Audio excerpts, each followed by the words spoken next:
ചുവടുപിഴക്കാതെ ഷാഫി മുന്നേറുമ്പോൾ വടകര കോൺഗ്രസിന്റെ കരങ്ങളിൽ ഭദ്രം. പത്മശ്രീ മീനാക്ഷി അമ്മയ്ക്കൊപ്പം കളരി അഭ്യസിച്ച് വടകര UDF സ്ഥാനാർത്ഥി ഷാഫി പറമ്പിൽ.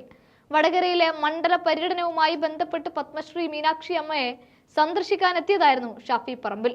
8-ാം വയസ്സിൽ കളരി അഭ്യസിക്കുവാൻ തുടങ്ങി ഇപ്പോൾ 80 വയസ്സായി.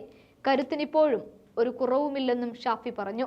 കടത്തനാടിന്റെ കളരി പാരമ്പര്യത്തിൽ കടല് കടന്നും പേരുണ്ട്. അത് സംരക്ഷിക്കാനും വളർത്താനും വടകരയുടെ കൂടെയുണ്ടാവും. മീനാക്ഷി ഗുരുക്കളുടെ കളരി സന്ദർശിച്ച് അനുഗ്രഹം തേടിയെന്നും ഷാഫി പറമ്പിൽ ഫേസ്ബുക്കിൽ കുറിക്കുന്നുണ്ട്. 10-ാം ക്ലാസ്സോടെ സ്കൂൾ പഠനം നിർത്തിയ മീനാക്ഷി അമ്മ 17-ാം വയസ്സിൽ ഗുരുവായ രാഘവനെ വിവാഹം കഴിക്കുന്നു. അതോടെ കളരി ജീവിതവുമായി. കടത്തനാട്ട് ക്ഷേത്രത്തിൽ കളരി അഭ്യാസങ്ങളിൽ ഒന്നിച്ചു പങ്കെടുത്തു. അങ്ങനെ അവർ ചുവടുപിഴക്കാത്ത കളരി ദമ്പതികളായി.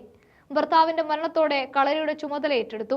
കേരളത്തിനകത്തും പുറത്തും വിദേശത്തുമായി നിരവധി കളരി പ്രദർശനങ്ങൾ നടത്തി വരികയും ചെയ്യുന്നുണ്ട്.